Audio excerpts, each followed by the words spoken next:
E adesso parliamo del bruxismo, di grignare e stringere i denti soprattutto di notte, nel sonno, con conseguenze non solo per i denti, ma anche con mal di testa, con dolori muscolari.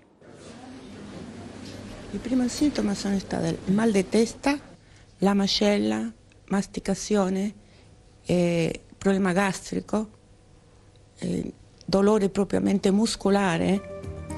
I sintomi descritti da questa paziente sono quelli di una forma grave di bruxismo, una patologia che consiste nel digrignare e serrare i denti in maniera inconsapevole durante il sonno o da svegli.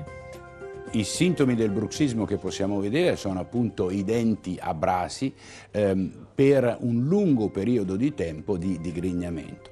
In altri casi il paziente arriva alla nostra osservazione per una cefalea, che chiameremo cefalea muscolo-tensiva, proprio per questo lavoro di serramento svolto durante la notte. In altri casi questi muscoli interessati sono quelli del collo, perché dobbiamo tenere presente che la mandibola è anche un organo posturale.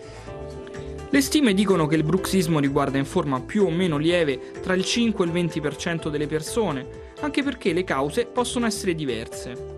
Il primo elemento, quello dell'emotività, chiamiamolo stress. Tant'è vero che noi ce l'abbiamo di più nelle grandi città che non nei piccoli centri. La seconda causa è un problema dentale che impedisce di serrare correttamente i denti, la cosiddetta malocclusione. Immaginate ad esempio di avere una protesi o un'otturazione molto rilevante da un lato e quindi sareste costretti a masticare con la mandibola disequilibrata.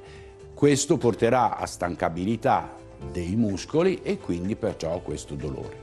In altri casi troviamo anche dei difetti posturali che possono essere causa a sua volta del bruxismo, del disturbo muscolare del collo e della faccia.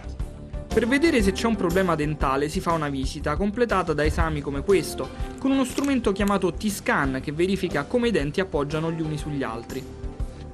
L'elettromiografia analizza lo sforzo compiuto dai muscoli della masticazione per vedere se è eccessivo o se è asimmetrico.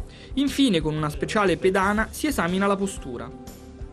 In genere si pensa di risolvere il problema con un bite, cioè con uno speciale paradenti da indossare soprattutto la notte, ma così si curano solo i sintomi del bruxismo, il consumo dei denti e i dolori muscolari, e non le sue cause.